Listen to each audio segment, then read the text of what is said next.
Folks, Vitek here with Wani, and with us today we have Joel from KILLSWITCH ENGAGE. How you doing, brother? I'm doing well, thank you. Man, I got to congratulate you guys. You guys have hit number 6 on Billboard, which is definitely your, the best career figure so far. So, how happy is the band? Was that sort of an, expected that you guys, would reach number 6, an insanely awesome number on Billboard? It's crazy, and we're all very excited about it. And obviously, with the state of record sales these days, we didn't know how a metal record would do, but very psyched and honored, man. Absolutely, it's good to hear. Good to hear that. And you've been on road from past few weeks. You played some special shows in New York City, and now you're touring North America as well. So, how have the fans responded to the new songs live?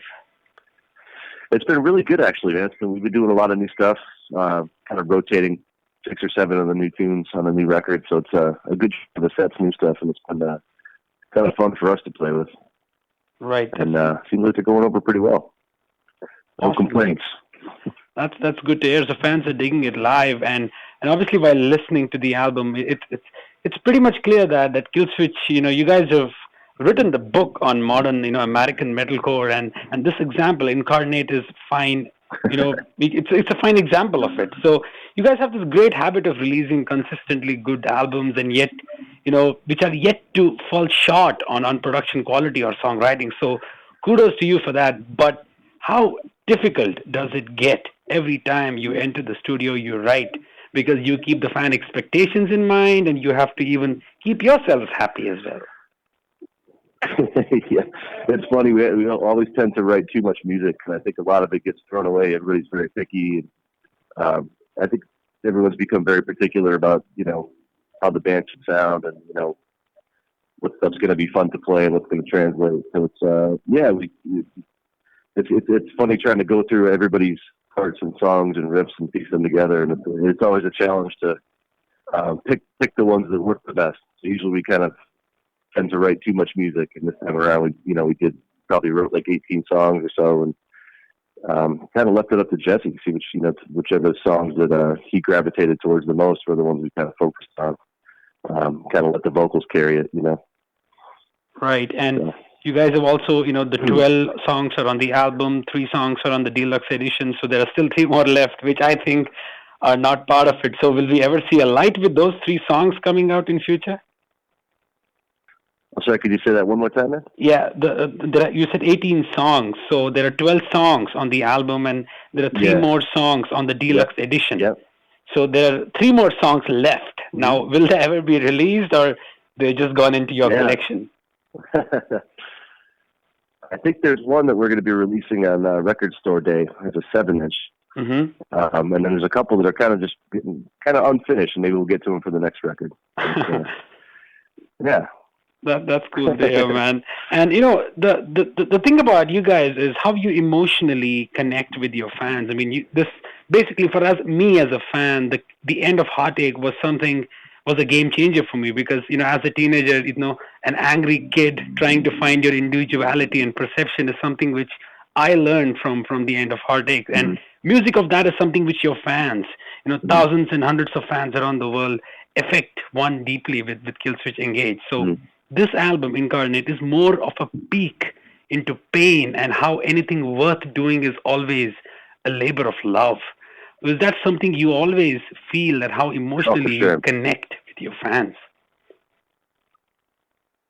I think so, absolutely, man. It's I think anything you're doing, I think in life, really, you love what you're doing, and it's all to let people know, like when we play shows, that we're having a good time and we want to be there, and it's kind of positive vibes. Really, has always been one of the things we've strived to portray, I guess.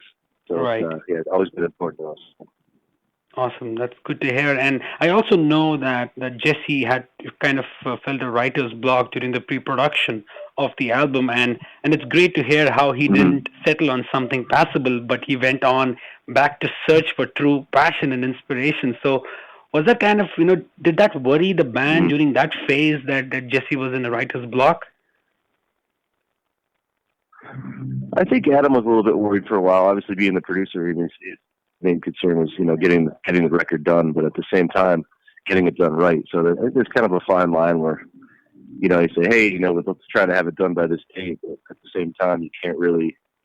It's hard to put, creativity in any kind of time frame, really, because you never know when inspiration is going to strike or when you're going to get writer's block. I almost have no control over that. So I think from our perspective, it was the right move to just wait a little bit and get it done right. Absolutely, and he picked it up, and the lyrics of the albums are stronger than ever, and it's something which is like a deep dive in self-reflection. So it's good to hear Jesse on the album, singing his heart out. But the kudos go to you and Adam as well, because you guys have done backing, which is something I really like about the sound of KILLSWITCH ENGAGE. So was there something different you tried on this album as compared to the previous ones in terms of singing? Adam's always done a lot of backing vocals. I did a few harmonies on this record. It's call and response stuff. Just because, the three of us have been all singing live, and Jesse wanted us all to be on the record. So it's kind of interesting for me. I've never actually sang on a KILLSWITCH record before. I just kind of do backups live. So a little nervous to do that, but I think it turned out pretty cool anyway. So, cool, and, man. it's always nice to have more textures. I think on a record can be a nice thing. So. Absolutely. For instance, It Falls on Me, I hear those signature sounds, and also Adam and you and even Jesse screaming it out, and even a track like Cut Me Loose being a slow number but still deliciously heavy and extremely emotional. This song is pretty much different than most of the other ones on the album. While listening to it, I was just wondering, who came up with the song idea for Cut Me Loose? The song, instrumentally, that's a song that Justin, our drummer, wrote, actually. It's one of those songs that's kind of deceivingly tricky as far as timing, because it sounds very straightforward, but that was one we all had to rehearse quite a bit to play live. It's, again, deceivingly off time. Yeah, it's cool. I immediately liked the vibe of that song and the chorus and the chords, and I think Jesse gravitated towards that one right away. And yeah, it almost has more of like an Alice in Chains kind of thing going on than we've ever done in the past. So it's something a little different. Absolutely. And even the song like The Great Deceit is something where your uber heavy guitar riffs are insane. I love the way you played on this track. Even the balance and the control which Justin has put is amazing. I just wish that this track should be played live, man. It's an anthem. It should be played. I'm sure fans are going to scream out the moment you guys plug in your guitars and play the song live. Yeah, that's definitely a riffer, man. Adam was mad. That's one of the riffs I wrote. He was mad at me for writing that one. We want to practice. Like, sorry, brother. But, we'll get around to it one of these days. Cool, man. Does it get difficult to kind of settle down with the set list, because now you have so many albums and you have to choose songs also which are fan favorites and also the new ones. So how many tracks do you kind of plan to play on this North American tour from the new one? So currently we've been doing about 5 new songs a night, and then just switching up the rest of the set, just to kind of get the new songs out there and see how people react to them. Right. But it's been kind of cool because, like you said, at this point we have so many songs. We've been able to kind of rotate the set and do something a little different each night. So it's been keeping things interesting for us. That's makes things a little bit less predictable for people to come out to the show. So it's kind of a cool thing. Right, absolutely. And you and Adam have been the backbone of the band in terms of writing the songs, the riffs, and even Adam taking the production duties has been really helped the KILLSWITCH sound. So, even after so many years, you guys, you and Adam, are the backbone, like I said. Is there something where you always inspire each other when you hear, like you said, The Great Deceit was something where Adam was mad at you. So is that something which happens, often when Adam writes something and you get excited, or you write something and Adam gets excited? Absolutely. I think we tend to kind of play off each other a lot. And there's a lot of Adam has really odd meters and things than I do, and I'm kind of more like a thrash guy. So I think we kind of put our heads together. It's kind of a neat combination. And then Mike obviously writes a lot of the chuggy, hardcore kind of stuff, energetic riffs. So And even Justin did a lot of writing on this new record. It's, his stuff's a little bit more melodic, and it's just fun. It's fun having a band where everybody writes. Absolutely, man.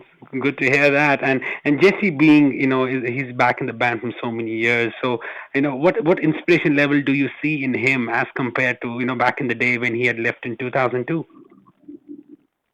He's really just a different guy. I mean, when he was in the band way back in 2000, 2002, he recently married. We were out touring in a van. We weren't making any money at all, and he just really wanted to be home with his wife. He hadn't really figured out how to scream every night. So he had all the reasons to call it quits for a while. I think over the years he's grown so much and just become such an amazing singer and just a strong personality. It's really amazing to have him back. It's kind of breathed new life into all of us, really. It's just having somebody that's so excited, and where these old guys have been doing it for 17 years. Indeed. He came back after a 10-year break and fresh. Absolutely, man. It's it was good kind to hear. Of a kick in the butt, nice. Indeed, it's good to hear. There's also a level of respect between the band. I mean, even be with your former singer, Howard Jones, as well. There's always a respect, which is great to see. That there's always, there's no negativity, which always inspires you guys to write well, keep yourself updated. Yeah, it's nice to be a part of a band where we're all good friends. We go out to dinner together every night. We hang out and drink beers together and listen to music together. And I can't imagine, being in a band that's kind of all business. That must be hard. Maybe we're just we're spoiled because we like each other. Awesome, man. Now, what's your take on all these, different modern metalcore bands that been doing stuff that you guys created back in the day? I wouldn't necessarily say it's something we created, but I think we're fortunate enough to be one of the first bands to get noticed, I guess, because there was a lot of that stuff going on back in the mid '90s and 2000s back on the East Coast, and things like Shadows Fall and All the Remains on Earth. And a lot of friends of ours from that area were doing all that stuff too, and it was just kind of exciting to be part of that, to grow up and help. Be one of the bands helped kind of build that style, I guess. Right. It's flattering when people say that. Awesome, man. And I always wondered, because I'm right now in India and you guys have never come here, so it's kind of surprising to me that KILLSWITCH never got an offer to play in India. I think we got an offer to do a festival one time, but I think it didn't work with our schedule because I think we were somewhere else at the same time. Always somewhere we really wanted to go, and I hope maybe in this record cycle we can finally make it over. It'd be great. Absolutely, man. That would be wonderful. So, Joel, before we conclude, how about you define the sound of Incarnate in let's say just one sentence? I think Incarnate is just a good representation of what KILLSWITCH ENGAGE is right now. That's probably the 2016 edition of KILLSWITCH ENGAGE. Explanation. Exactly. It's a little bit of everything we do currently. Awesome, dude. Good to hear that. Thanks, man, for sparing some time to have a chat with me. I wish you good luck with the North American leg, which you're doing right now, and I hope to see you in India down the road. We hope to see you as well, man. Thanks so much. Very nice to talk to you. Cheers, man. See you. Bye-bye. All right, take care, man.